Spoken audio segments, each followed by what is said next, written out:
Biden. I'm a Democratic candidate. But if you have a problem figuring out whether you're for me or Trump, then you ain't black. We hold these truths to be self-evident.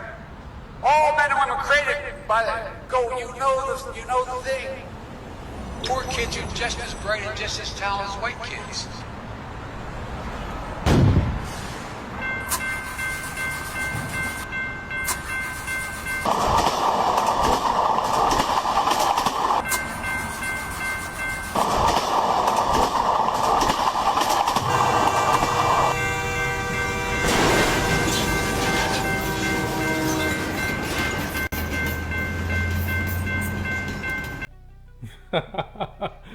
Oh, welcome to the Bill Mason Show. How you doing, Bill? Hey, I'm doing well. There is no stopping the MAGA train. It's moving. A lot of momentum. That's right. So, it was just breaking down the DNC. Man, I tell you, that is the snooze fest. Yeah, honestly, they lost 10 million viewers. I saw from 2016. So they had over 28 million viewers in 2016 or something like that, and they had 16 or something. I mean, it is a snooze fest. Nobody wants to see a virtual convention apparently, and believe me, Biden is not going to bring them in, and apparently Harris isn't either. Yeah, we got some highlights. There's such a thing called highlights for the Democratic National Convention. Yeah. So we're going to take a look at that. So what is going on? I mean, Sleepy Joe will not win. I can't see him winning at all. It's strange that watching Democrats get really excited over Kamala Harris, almost as if they're not even looking for Biden. So even though Biden is the presidential candidate, they're being so obvious now that they're looking as Kamala Harris as the president, because they know that Joe, if he were to win, couldn't finish a term. So I mean, honestly, you're essentially voting for Kamala Harris. I mean, that's what the Democrats that I see are outing themselves on Twitter. They're like, yay, rah rah, this young powerful woman's going to be president. And it's like, okay, I guess it's vote for Biden to get to Kamala, you know? Oh wow. Well, I mean, there's a conspiracy theory going on right now that whether it's true or not, that it's going to take months to do these mail-in voting. Oh yeah. Count them. So come January 20th, Nancy Pelosi becomes president. Yeah, honestly, that's a real scenario, man. That is scary. That's a horror flick. It's America that I don't want to wake up in. I would be like with that liberal that would be screaming at the sky like, no, that would be bad. Well, go ahead. No, I was going to say, as we talk about, the mail-in ballots and stuff, I know we have some videos about, some of the things that could go wrong. I mean, it's almost a guarantee that they do go wrong. So it's not even that we're speculating and we're being like this, we're yelling fire in a crowded theater. This is real. Like these people, and I've seen people that work for the post office that have took this hook, line, and sinker that Trump's out to close the post office tomorrow, and they're telling people on Twitter and Facebook, oh, I'll throw away these ballots. I know if I see a Trump 2020 sign on their lawn, I just throw away the ballot. It's real simple. I mean, they're being so upfront and so obvious about the fact that they're willing to do this. Oh yeah. Yeah, so for tonight we have, we're going to talk about the ballots, a little video about that. It's very kind of shocking actually. We're going to talk about the snooze fest of the Democratic National Convention. We're going to talk about drones that were shot down. We have video of the drones being shot down in Syria today. You probably didn't hear anything about that, anybody, but we have video of that. Then we also have war info about what's going on in like a regional major war in the Middle East. So we're going to talk about that a little bit. So just stay tuned. We do have a lot to talk about. But we're going to talk about right now what happened to Joe Biden. We're going to still go back in 2015 and say, into now, what happened to him?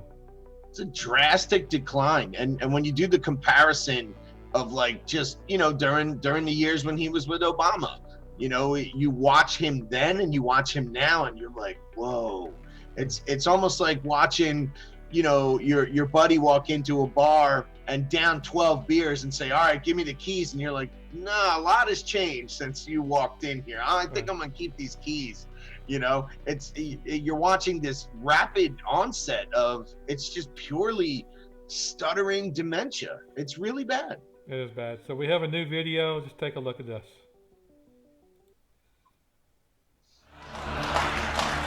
He went, he became president. I didn't go, and I'm still vice president. And in addition to that, we have to make sure that we are in a position that we are. Think about it. Everybody has known from day one how smart, how bright Hillary is. Everybody knows how tough she is. You know, the rapidly rising and with I don't know. So be successful. I sincerely hope some of you become millionaires and billionaires. I mean that. But engage. You know, there's a during World War II, you know, where Roosevelt came up with a thing that you know, was totally different than he called it the, you know.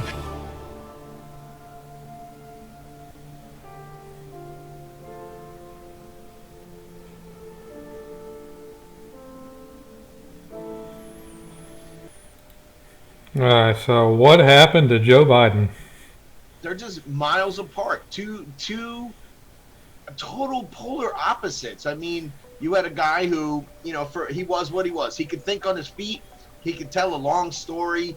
You know, if he was in the deep South, he would tell his story, and he would like have this accent. He would throw in, all of a sudden he got a little Southern accent from somewhere. I mean, he was that guy. If he was in Detroit, he would turn into this gritty union worker and so on and so on. Now you have to tell him where he is, and he has no clue of what day it is, what he's supposed to talk about. I mean, his staff of handlers has to like pretty much keep him away from reporters. The press conference, when he announced Kamala, they wouldn't take any questions from him. I mean, it was like shocking. Oh, it is. I mean, the reporters didn't ask any questions at all. Yeah. None. Because he has no answers, and he's there, and the Democrats are like, vote blue no matter who, and you know, rah rah shish boom bah. This guy doesn't even have an answer for a simple question. They're gonna give him the keys to the Cadillac and the nuclear football. Right. Come on, man. Come on, man. Come on, man. Well, you know what? 20 years ago, I thought, hey, the Democrats and Republicans, they both love America. You know, even if people vote wrong, we're still good to go. Right. Boy, and you. it's crazy. It's the wrong. ping pong from when I was growing up, the ping pong was over taxes. Are we going to raise taxes or are we going to cut taxes? And is it going to be a 3% or is it going to be a 4%? And it was like something that didn't impact you to the point where you couldn't even recognize America anymore. Where now you're literally picking between an unrecognizable United States and a guy who's probably going to rebuild like he did the first time if you reelect him. So I mean, you're choosing between literally like the end of the United States by choosing Biden. I mean, $4 trillion in taxes in the first 100 days. He's honest about it. He's not even hiding it. He's like, oh yeah, without a doubt, we need to square up on all of They these used programs. to hide it. Now they're not hiding it. Now it's all out in the open. And the thing is, they're doing it in the name of the funniest part is that they have convinced Democrats that you can fix environmental problems with money.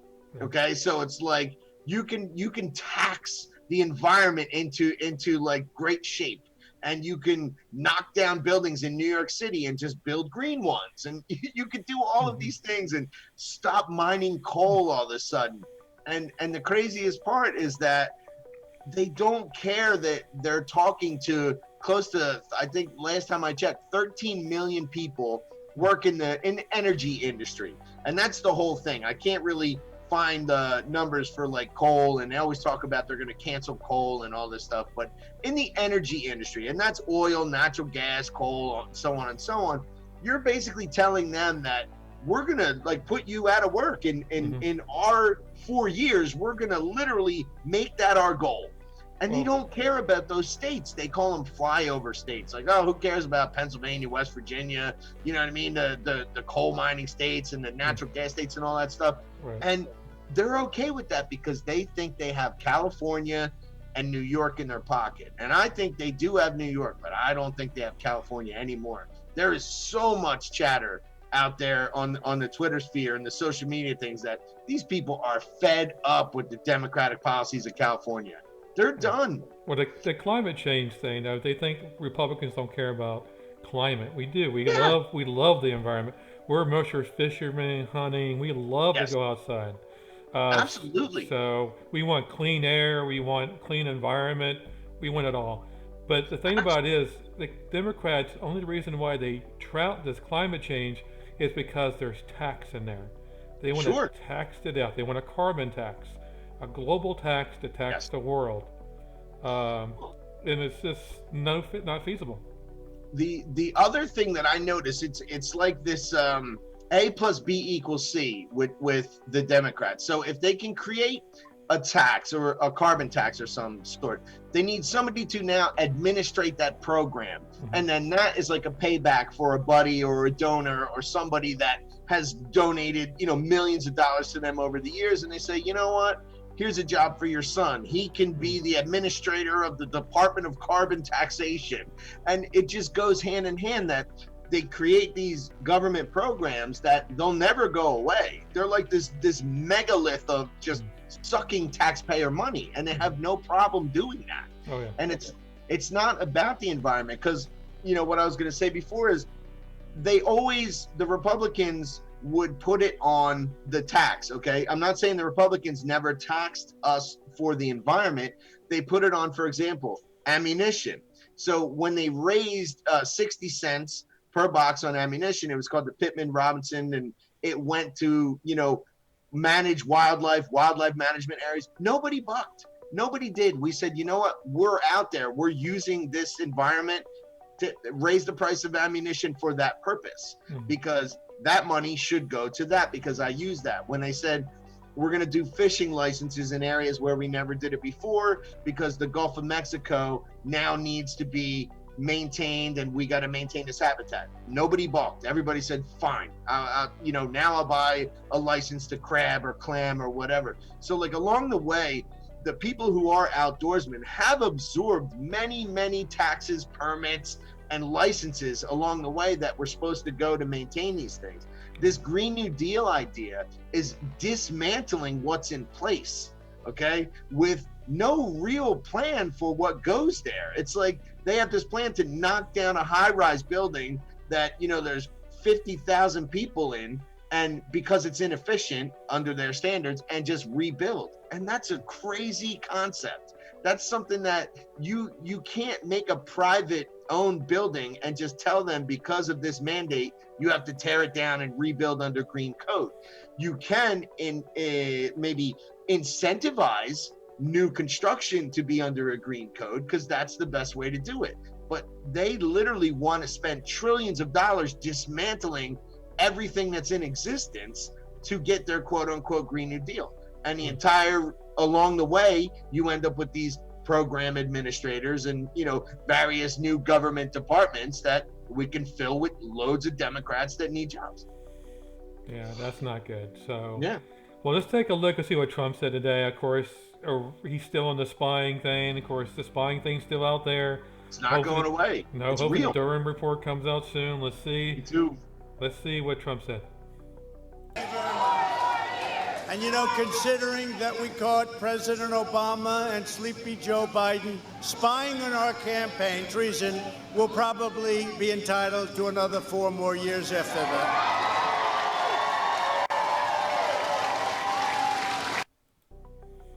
4 more years. So again, so he's talking about the spying. So we already did a couple of shows about that. So we're probably gonna have to do a 2-hour show just on the spying. It's just so entailed and in depth that we need to do that. It's so rampant, and I think not to go down the road with the Millie Weaver thing. Millie Weaver, if people don't know, she had just got arrested through a sealed indictment. The speculation of why she got arrested is all over the place, but the indictment came out today, and it had to do with some kind of burglary charge and felony destruction of evidence, and it had to do supposedly with smashing a phone. But it just coincided with the release of her video, her documentary called Shadowgate. And in Shadowgate, it showed people that are high ups, CIA. John Brennan is number one that she goes after, and he's got a lot of pull, and he's got a lot of people that maybe owe him favors, a lot of people that maybe don't want things to come out, and that's really how Democrats do pressure. They say, hey, I know you did something wrong too. If you don't want us to talk about that, you need to squash her. Mm-hmm. And it looks political to me because, like I said, the situation, how they handled it, the whole nine. So the spying thing, the evidence is overwhelming. It's out there. It's just now this game that Democrats are playing where it's deny until people get tired. Mm-hmm. And that's what they're trying to go for. But there's so many people now that are getting new information and actual factual evidence that it's really hard for them to deny. I mean, it's honestly going to be something that if the Justice Department doesn't indict these people, that the American people are going to want blood because we all watched it go down. And it's all real. The Spygate thing is real. Shadowgate is real. I mean, these people that abuse their power in government every day, that's real. So, I mean, this has to change. Yeah, check out that movie, Shadowgate. It's on Band.video. Yeah, it's been taken down from all the other, regular social media, we'll call them, the Disneyland social media, where you basically abide by their rules or you get kicked out. Mm-hmm. And that's pretty much how it goes these days. It doesn't matter if it's factual or true. If it goes against guidelines, it's gone. Yeah, well, the only reason why I went to guidelines is because it says Band.video. Sure. I mean, Alex Jones, right? Yeah, AJ, you I'm say sorry. AJ. You can't even say his name. His name's like Voldemort in the media world. Oh, they'll probably take this video out because we said his name. You're right, because we did say it. Oh, jeez. All right, let's go on to the next. So again, the DNC, the Democratic National Convention, started last night. A little bit and piece of this happening last night. Take a look. All right. 4 years ago, Meg Whitman, Christy Todd Whitman both endorsed Hillary Clinton. So how big a threat are these Republican endorsements tonight? Zero. I mean, they're meaningless. They weren't with her. They were with her 4 years ago. Now they're with Biden. No surprise. And John Kasich, just to show you where John Kasich's standing is in the Republican Party, when he was the only Republican governor left on the stage in 2016, Donald Trump, Ted Cruz, and John Kasich, the three candidates left. Do you know how many Republican governors of his colleagues, his sitting colleagues at the time, endorsed John Kasich? Zero. And the reason they didn't endorse him is because he's a backstabber and he's an untruthful guy. And so tonight, Republicans are going to look at that and go, you can have him. Please believe me. Give us a break. Get him out of our party. You take him for a little while. Because on top of all that, I've worked with John a lot. He's exhausting. Joe Biden's going to be getting calls from John Kasich. He's going to want to change his phone number. So we were talking about Republicans endorsing Biden, which no surprises there. No, honestly, I want to negotiate a trade. I'm willing to give them Kasich, Mitt Romney, and I'll even throw in Lindsey Graham, and you got to give me Tulsi Gabbard. You know what I mean? Because I literally I want to pull these people that are actually, on our side, because when you look at Tulsi Gabbard's politics, the only thing that's not conservative about her is her views on abortion and stuff like that. As far as constitutionality, she's on point with everything. I mean, honestly, if she ran as a Democrat, we'd be in trouble. I'm actually happy that they picked Sleepy Joe and Heels Up Harris, because they don't have a shot unless it's rampant cheating, right. But like I said, man, some of these guys, these rhinos now have shown their colors, man. Mitt Romney, forget about this guy. I mean, I wouldn't count on him to even hold the letter R in his hand. I don't even think he could pull it off. He's awful, traitorous. like say anything to stay in office type of guy. Yeah, I mean, I don't know who would have been the best in office, Barack Obama or Mitt Romney. I don't know who would be the I worst. think they're the same. Yeah, they're the same. Honestly, after watching him perform, I think that election wouldn't have mattered. Mitt Romney would have did everything Obama wanted to do anyway. Yeah. He has the same concept, same policy. Same thing. Well, we have Michelle Obama coming up here. We have to play her. She was the keynote of last night. So let's take a look and see what she had to say. All right. She had to say. Good, and winning is everything, because as long as you come out on top, it doesn't matter what happens to everyone else. And they see what happens when that lack of empathy is ginned up into outright disdain. They see our leaders labeling fellow citizens enemies of the state while emboldening torch-bearing white supremacists. They watch in horror as children are torn from their families and thrown into cages, and pepper spray and rubber bullets are used on peaceful protesters for a photo op. Sadly, this is the America that is on display for the next generation. A nation that's underperforming not simply on matters of policy, but on matters of character. And that's not just disappointing, it's downright infuriating. Because I know the goodness and the grace that is out there. All right, so there it is. Peaceful protesters. Yeah. Cause I've seen a lot of peacefulness. It just always ends in fire and people getting their asses kicked. So I mean, I don't know how it goes from peaceful to burning and violence, but it just always happens to. Well, let's take a look and see if these peaceful protesters need rubber bullets. Let's take a look at this video. Yeah. What is you talking about? Fuck is you talking about? You were trying to hurt nobody. Fuck is you talking about, nigga? Watch out, see? Fuck is you?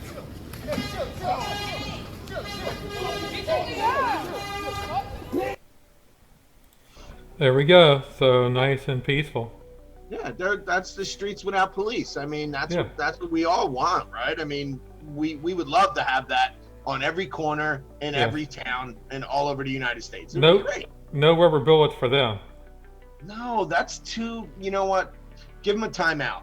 That's Right. probably what they got their whole life. Go in the their corner. Whole life they got a timeout. Yeah. They got their phones taken away for 3 or 4 hours and they got put in a corner. But rubber bullets, no. That's not something that we do to disperse these guys. I mean, this is crazy. Anybody who could fog a mirror could pick apart that Michelle Obama speech when she talked about the kids in cages. Anybody who was awake during the past 10 years knows that in 2014, Obama was putting kids in cages too. And this is part of the problem, is that like when you come into this country illegally and you're caught, your kids are not going to go to jail with you. Just like if I rob a bank with my kids in the car, okay, they're going to take me to jail and put my kids somewhere. They're not going to put them in the jail cell with me so I could be with my family while I'm a felon. Right. I mean, and don't even know where the kids came from. They could be child traffickers. They could be, sexually abused. You don't know what happens. Huge amounts of child trafficking for one. Huge amounts of these coyotes telling parents in these poor areas of Mexico, like, hey, let me get your child through first, and then I'll come back for you guys or whatever. And they use the child as a pawn. And I mean, all of this stuff has been brought to light under the Trump administration. In 2014, this stuff was going on, and he was telling Border Patrol to stand down, to stop apprehending him because it was looking so bad. So like the flip side of this is where Trump is trying to get a handle on it and make these things legal and slow it down. I mean, people don't talk about the fact that he negotiated with other countries like Guatemala and Honduras and stuff like that, saying, stop sending them. If you guys need money or some kind of aid, I'd rather give it to you in your country than to have your people run to my country and get loaded with heroin and pushed over the Rio Grande. I mean, this stuff has to stop. And the other thing she talked about is at the very end, okay, she said, this isn't about policy. This is about character. Okay, so if good character is number one and bad policy is acceptable, you get another Obama. Obama was, character-wise, was a great guy, made everybody happy, smiled, shook hands. Then he went on a global apology tour where he bowed down to every sultan or whoever and sent pallets of cash to known terrorist people. I mean, seriously, the character of these people, okay, I'd rather have a leader, a decision maker, and a negotiator than somebody who just bends over at the first sign of resistance. We're speaking of character. I mean, does a good person really spy on an incoming administration? No. No, absolutely not. That's not good character. That's what I'm saying. The peaceful transfer of power has happened throughout the presidency, like, you know, all the way. This is the first time that an outgoing president put in place people to spy on the guy, not only before he got elected, but even after he became president. Yes. And he got caught. And this is the cover game. So Biden getting in there is basically just to give them enough cover to kind of squash this and to put people in place. I mean, not to jump off topic with the General Flynn, the amicus brief, and all the stuff that's going on. Judge Sullivan is stalling this whole thing. If Flynn was 100% off the hook, we would get into a level of prosecution where all these things that are sealed that Flynn can't talk about right now because they're tied up in this case, that literally he could put people on the paperwork and get the indictments, get them sealed, so on and so on, and it would be done. This Judge Sullivan, this activist Democrat judge appointed by Clinton, is the guy he's like the linchpin of this right now, holding up so many things that are resulting in people not being prosecuted and not being indicted because the evidence is with Flynn. And Flynn needs to be freed and exonerated, and then everything moves forward. And now all these people that initiated the unmasking and stuff like that, now they all get indicted, and Joe Biden's on the list. He is literally trying to stall until the election's over because there's a chance that Biden wins, or they somehow cheat, or they tally votes for 16 months. You know what I mean? God only knows what their plans are, but it obviously is not to give up without this fight, because there's so many people guilty that are going to go down when the evidence is just coming forward. Right. And remember here, you heard it first here on the Bill Mason Show, by the way. Absolutely. And you also heard that California's going red. That's right. Remember that. Well, let's talk about the ballots real quick. We have a video here, something strange. Just take a look. Yeah. So, I just wanted to warn all the people that want to vote by mail. You know how they give you these sleeves inside, and they tell you, oh, don't worry, your vote is going to be, protected. Nobody's going to know anything, blah, blah, blah. Well, guess what? That's bullshit. Now, there are people that probably know this, but I just found this out today. So I'm thinking, okay, I put my vote in, I did the protective sleeve and all that, and that's what the back looks like. But then when you turn it around, and I just want to, show you the comparison, look at my brother's, who's a Democrat. It says 4212D, that's Democrat. Then you go here, because we're both the same address anyway, 4212R.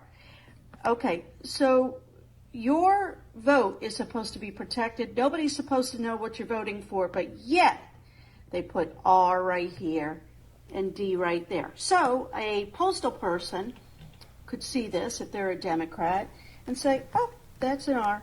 Let's toss it. Let's just chuck it, and we'll keep this one. Okay? Now, my brother is a registered Democrat. I am a registered Republican. It is very important that we take these and bring it to the voting places and vote by person. Do not vote by mail. I'm telling you guys, you need to listen to this, okay? Please be weary, all right? If you think that your vote is counting, guess what happened in Virginia? They found 1 million fake votes by mail, and they stopped it. Thank you, Jesus. See, they got to get this done by November. So I'm just saying, please be cautious. Do not send your vote, if you are Republican, by mail. Okay? There is no secret that I'm a Republican, and there is no secret that my brother is a Democrat. There we go. So there you have it. So they're gonna throw away all the R ones. It's a recipe for disaster, and and that's why you really have to look at the big picture of why would the Democrats push so hard for this? Like why is this such a big deal? Because when it was the safety of the public, when it was we're in a pandemic, the coronavirus, it's unsafe to have large gatherings, it's unsafe to be closer than 6 feet. When the BLM riots started, it was a matter of liberty, okay? It was all okay. You could put 60,000 people on a side street. That was fine because that was important at the moment. But you can't go to a voting precinct or whatever and wait in line 6 feet apart to go into a ballot box. And I don't care if you got to wear a glove to push the button. I could push the button. I can still do it. Oh yeah, definitely. Yeah, if they can protest, we can vote. That's what I'm saying. If I could go to Home Depot and buy 8 yards of mulch and some lumber during a pandemic, I can find a way to vote. I'll pull it off. Right. All right, so let's move on to the next subject. We got maybe war in the Mediterranean. Yeah, man. It's like there's so many Navy ships there. You could probably walk across the Mediterranean. Unreal, man. Look, I mean, it's like it's France, Greece, United States, Russia over here, and then we have in the red there. That's all Turkey. Yeah, I mean, wow. So I mean, we have Greece against Turkey, Egypt against Turkey, Russia against Turkey. I mean, it is a fest here of could be trouble. Looks like there could be war in Libya, war against this water rights that's going on. Yeah, I heard that too. So a lot going on. So be on the lookout of what's going to happen. We're going to get more information on what's going on. We got Greece ramming a ship of Turkey last week. So a lot happening there. And then today... What's that? Apparently shooting down our drones, right? Don't we have footage of that as well? We do. So let's take a look at the drone shoot down today over Syria.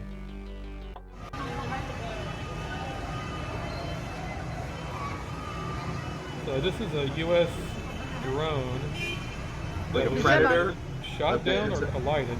Yeah, it's a big one. Yeah. الله اكبر ولله الحمد. اسقاط طائره حربيه 18/8/2020. الله اكبر الله اكبر الله اكبر الله اكبر. Anyway, that's what's going on over there. So it looks like there was 2 drones. The United States said that they collided. I don't know how that happens. I don't either with GPS nowadays. So, so they're saying they got shot down. So I don't know what to believe. We'll see.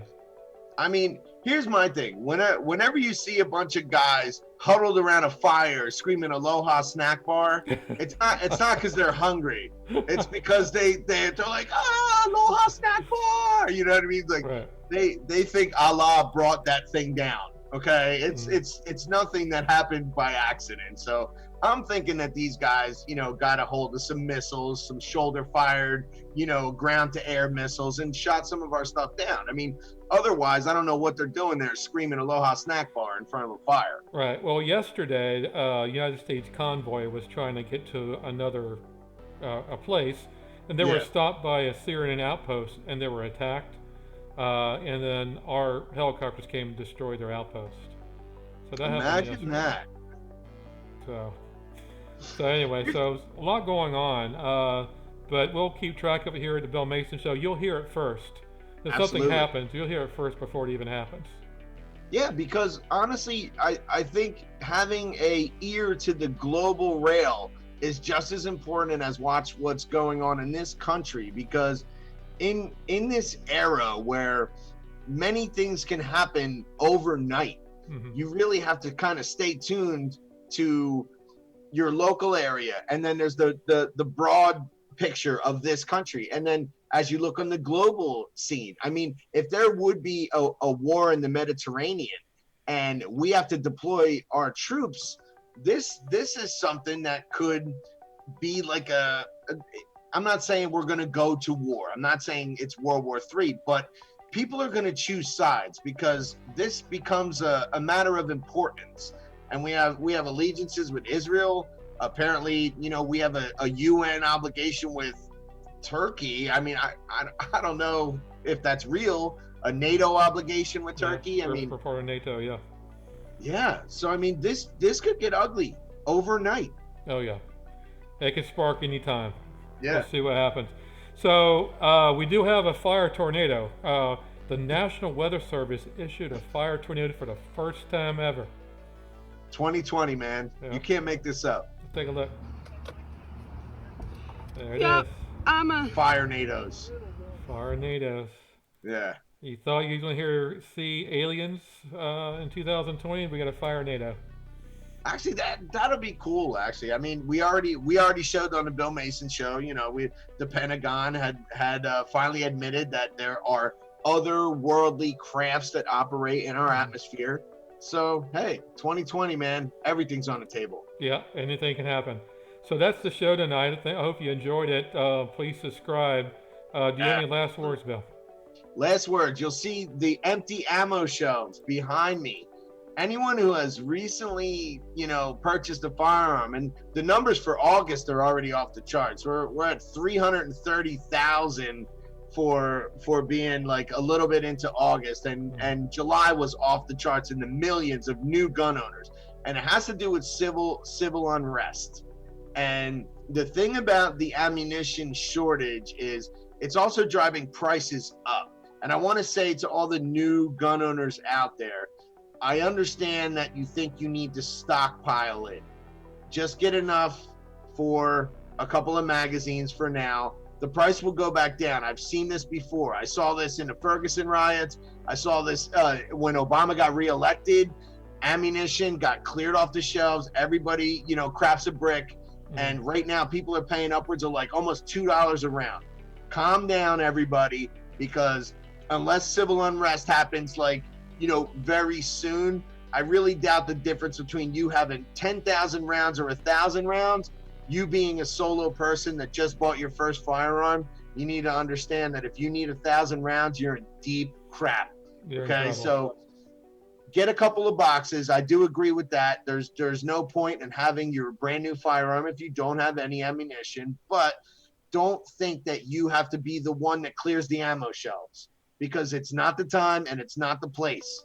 I mean, that you have to let the idiots run out there, and they're running up the prices. They're literally buying low grade crap ammo from some third world country for top dollar prices. And that's nonsense. Just wait this out.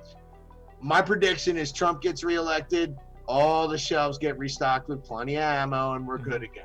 Yeah. This is a fear knee-jerk reaction in the self-protection world, and it's going to get better. And I get it that everybody needed to have that little security, a little something in the nightstand or in the closet or whatever. I watched the world fall apart just like you did, and I watched all the big cities go to crap. So I understand it, but don't think you have to clear the shelves off of ammo. And that's my final parting words. All right, appreciate it, Bill. Thanks for watching, and see you next time. Good night, everyone.